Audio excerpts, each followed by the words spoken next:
5S for housekeeping. Pagtanggal po ng alikabok, dito po sa cashier area po natin, make sure sa bawat sulok po na matanggal po natin lahat ng mga alikabok po. Then, mag-amitan na lang din po natin ng pang-spray nang sa ganon, matanggal po yung mga stain katulad ng mga scotch tape or yung mga dumikit pa po na dumi po. Then, sorting din po.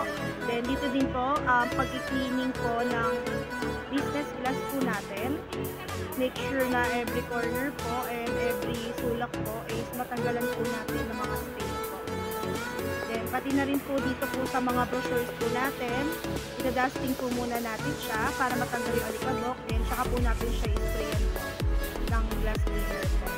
Pati na rin po dito sa mga mag-riser po natin at pati din po sa kabilang side po ng glass po natin lagay ng brochure. Make sure po natin na matanggal po yung mga alikabok, pati na rin po sa mga displays po natin. At bawat booklet po, i-sure na lang din po natin na malinis. Then, arranging na lang din po ng pinaka damit po, pati na rin po dito sa mga bags, tanggalan po bawat sulok, pati yung mga nasa loob po ng bag, pati yung pinakalagayan po. Make sure natin na ida-dusting po natin siya, pupunasan yung pinakaloob po ng bag. Bawat layer po, umpisahan po natin siya sa pinakataas, then pababa po siya.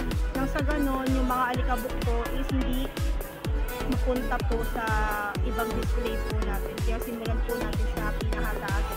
Then bawat isa po na mag po, pinupunasan din po natin yung mga tumbler, tinatanggalan po natin ng alikabok yung mga cup, pinapagpag po natin.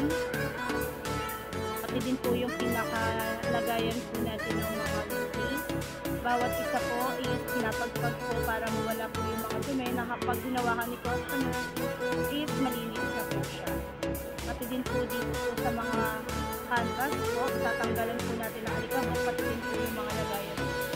Lalong-lalo na po dito sa hanger glass po natin, ida-dusting din po natin, then tatanggalan po natin siya ng alikabok gamit ang glass cleaner po natin. Pati din po sa loob, hanggang sa labas, sa ibaba, pati din po sa taas. Then, i-align po natin siya or i-set in order po natin bawat isang hanger po. At ipapagpag din po natin siya. Hindi lang po yun, pati din po dito sa display natin sa ibabaw, pati din po dito sa mga glass po natin, yung mga brochure, bawat i-sure po natin na each corner matatanggal.